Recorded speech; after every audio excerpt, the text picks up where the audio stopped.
तो आज मैं यहाँ पे आप लोगों को यकीन नीट 2.0 बैच का बताऊँगी कि क्या ये बैच सफ़िशिएंट है आप लोगों की प्रिपरेशन के लिए और इस बैच को कैसे फ़ॉलो करना है, जो कि है यकीन नीट 2.0 बैच। ठीक है? तो जैसा कि हमें पता है हमारी जो नीट 2027 पैटर्न है उसमें कुछ हमारे यहाँ पे चेंज आए हैं। पहला जो चेंज है वो है कि हमारे जो एग्ज़ाम सबसे होंगे नीट के वो होंगे सीबीटी मोड, यानी वो कंप्यूटर बेस्ड टेस्ट होंगे हमारे पास। हमें कंप्यूटर बेस्ड देना है जो कि मल्टीपल शिफ्ट्स में होंगे, अलग अलग शिफ्ट्स में होंगे एंड जिसकी वजह से जो पैटर्न है वो चेंज हो सकता है सीबीटी मोड की वजह से। यहाँ पे पेपर का जो पैटर्न है वो चेंज हो सकता है और मल्टीपल शिफ्ट्स में यहाँ पे पेपर हमारे पास रहेगा।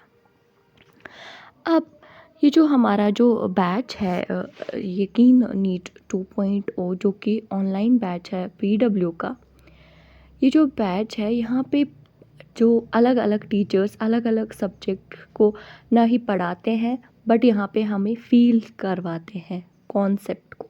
तो ये जो बैच है ये आपके लिए मोर देन इनफ है सिलेक्शन के लिए, अगर आप इसको राइट वे में अप्रोच करेंगे।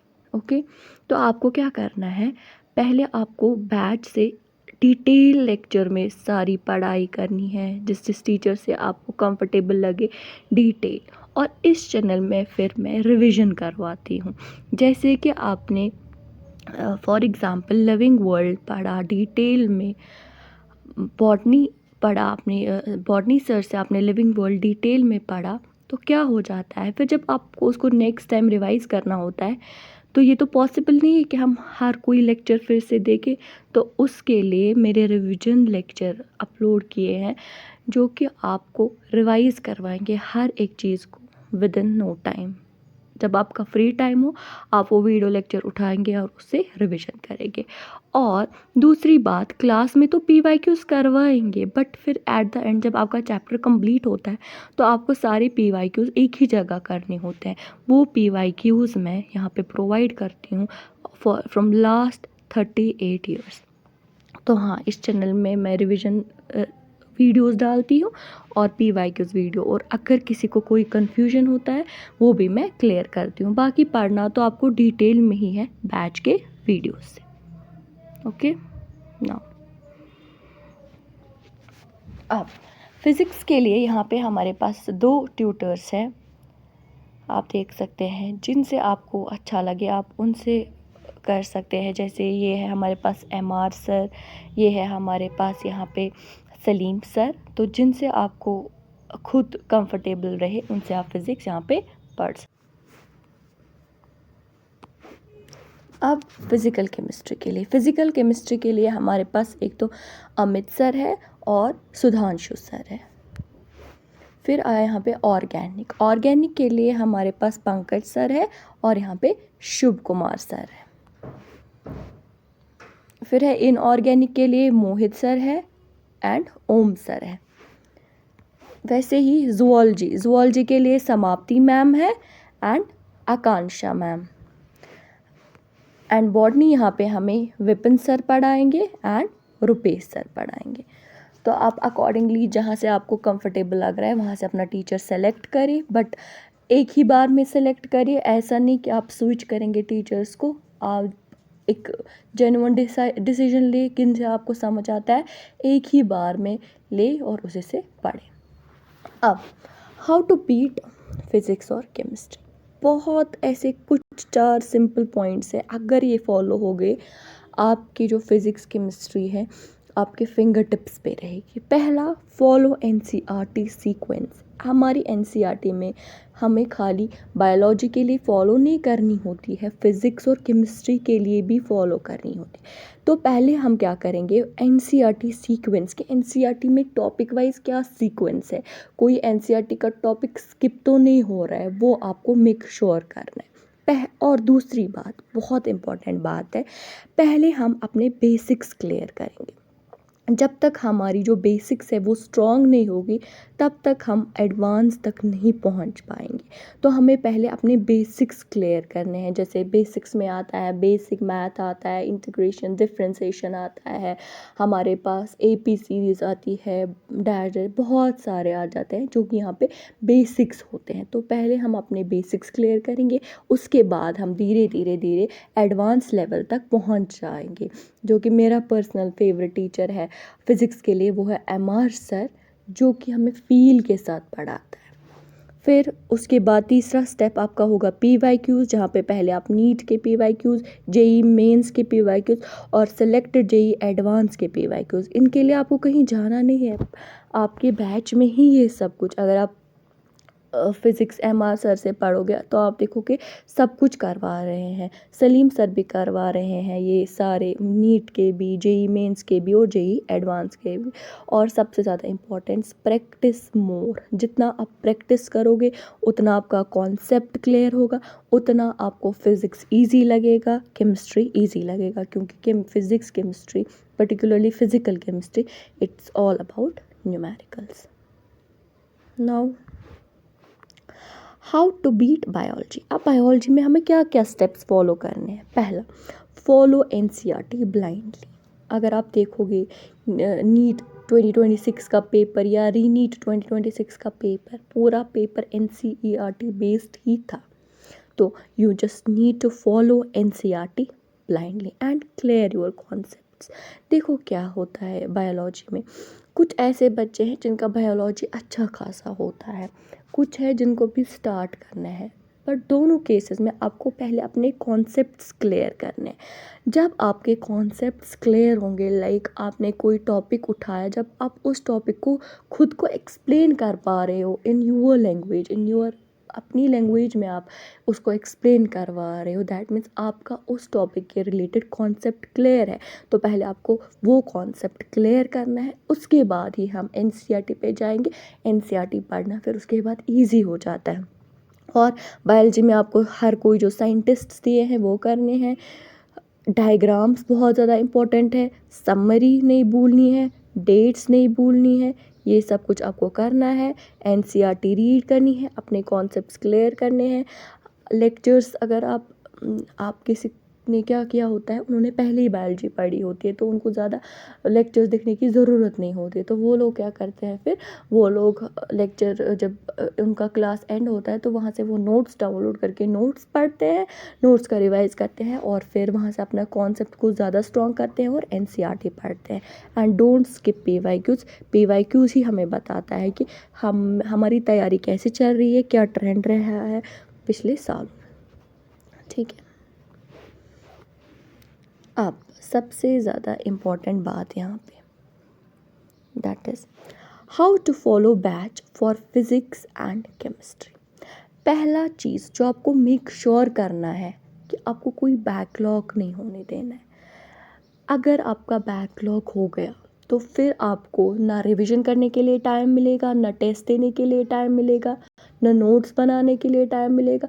फिर आपका सारा का सारा टाइम बैकलॉग क्लियर करने में ही चला जाएगा और एट द एंड में आते आते आपके पास रिवीजन की इतनी कमी हो जाएगी कि आपको लगेगा कि आपने अभी तक कुछ नहीं पढ़ा है। तो बैकलॉग तो होने ही नहीं देना है। मेक नोट्स रेगुलरली, क्लास में पढ़ा रहे हैं, टाइम भी देते हैं, क्लास में नोट्स बनाओ, कुछ रह गया क्लास ख़त्म होने के बाद उनको कंप्लीट करो, बट रेगुलर बेसिस पे ही नोट्स बनाओ ताकि आप रेगुलरली उन नोट्स को रिवाइज भी कर सकें।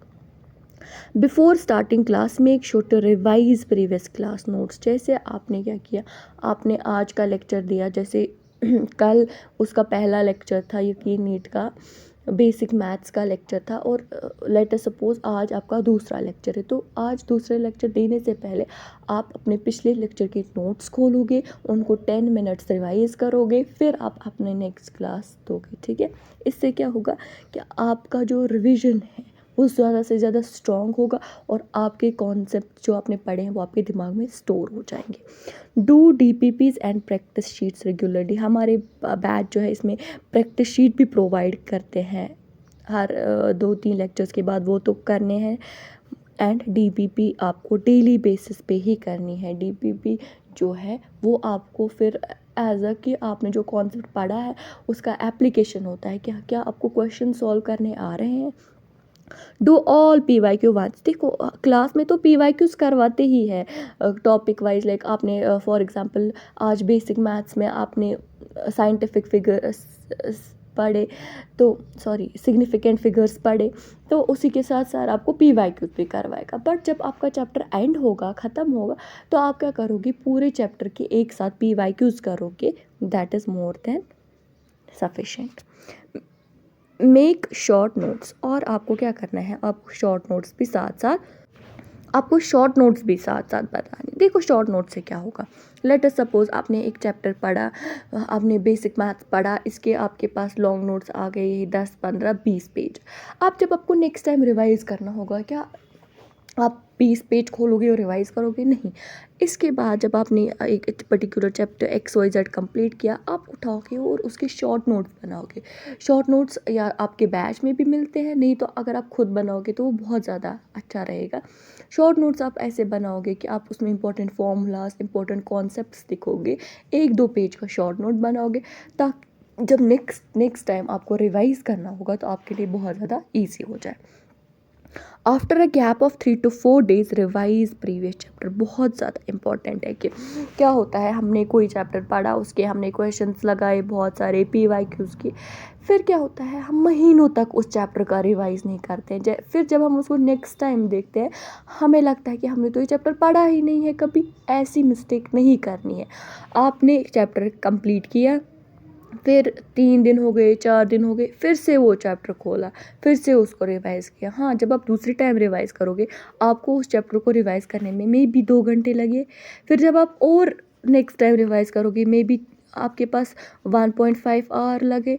फिर जब आप नेक्स्ट रिवाइज़ करोगे 1 घंटा लगे। फिर जब नेक्स्ट रिवाइज़ करो 30 मिनट्स लगे। बट आपको 3 से 4 दिन के गैप में इसको रिवाइज़ करना है। Give all the test provided in the batch. यही जो है यहाँ तक, लाइक बच्चे तो यहाँ तक फॉलो कर लेते हैं, बट ये फॉलो करना छोड़ देते हैं। That is regular test.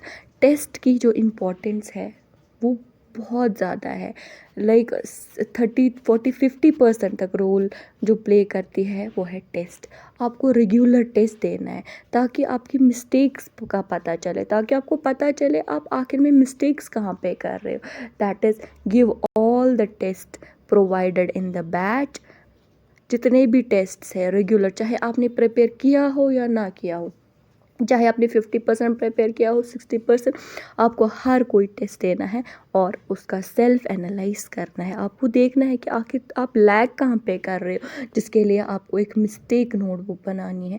Mistake notebook कैसे बनानी है उसके लिए भी मैं एक सेपरेट वीडियो कुछ ही दिनों में यहाँ पे अपलोड करूँगी। तो सेल्फ एनालाइज जो है वो बहुत ज़्यादा इम्पॉर्टेंट है, ताकि आपको पता चले आपकी मिस्टेक क्या है और आप उस मिस्टेक को कैसे ठीक कर पाओ, ताकि आप नेक्स्ट टाइम या अगर नीट एग्ज़ाम है उसमें ये मिस्टेक आप फिर से रिपीट ना करो।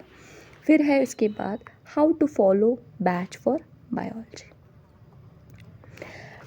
देखो क्या होता है, हमें पता है जो फिज़िक्स और केमिस्ट्री जो है ये 2 बल्कि सब्जेक्ट्स हैं जिनके लिए हमें बहुत टाइम चाहिए होता है। इसीलिए हम क्या करेंगे, जब हम बायोलॉजी की अगर हम लेक्चर्स दे रहे हैं तो हम क्या करेंगे, हम ट्राई करेंगे कि हम मैक्सिमम चीज़ें क्लास में ही लर्न करें, ताकि हमें बायोलॉजी रिवाइज़ करने में, फिर चाहे ज़ूलॉजी है, बॉटनी है, हमें बायोलॉजी रिवाइज़ करने में फिर लास्ट में ज़्यादा टाइम ना लगे क्लास के बाद, और हमारी मैक्सिमम चीज़ें क्लास में ही रिवाइज़ हो जाए, ताकि हम ज़्यादा से ज़्यादा टाइम फिज़िक्स केमिस्ट्री को दें और बायोलॉजी की क्वेश्चंस को दें। ठीक है, तो try to learn maximum things in class. Give not more than 20 minutes after class to revise. आपको ऐसे क्लास में फोकस रहना है, लेक्चर्स में फोकस रहना है बायोलॉजी की, कि आपको लेक्चर्स के बाद सिर्फ और सिर्फ 15 to 20 मिनट्स लगे पूरे क्लास को रिवाइज करने में for biology. Solve DPP daily, जो DPP दी गई है उसको डेली बेसिस पे सॉल्व करो। Read NCERT topic wise, daily basis. ऐसा नहीं है कि क्या करते हैं आधे बच्चे, उन्होंने कॉन्सेप्ट पढ़ा, अच्छे से पढ़ा PYQs के, फिर क्या वो करते हैं कि चलो आप ये जो सारी NCERT है ये मैं अब लास्ट में पढ़ूंगा जब चैप्टर कंप्लीट हो जाएगा। ऐसे NCERT नहीं होगी। जो जो टॉपिक आप पढ़ रहे हो, जो जो टॉपिक आप डेली बेसिस पे आपके लेक्चर्स में हो रहे, आप उठाओ क्लास के बाद और उसकी NCERT साथ साथ में रीड करो, साथ साथ में ऐसे रीड करो। हाँ, फिर जब आपका चैप्टर कंप्लीट हो जाएगा आप फुल NCERT भी रीड करोगे, बट जब आप टॉपिक वाइज पहले ही NCERT करके रखोगे तो आपके कॉन्सेप्ट क्लियर हो जाएंगे और आपका 60 to 70% काम वहीं पर कंप्लीट हो जाएगा। Make short notes where required. जहाँ जहाँ पे शॉर्ट नोट्स आपको ज़रूरी है वहाँ वहाँ पे आप शॉर्ट नोट बनाओ। देखो क्या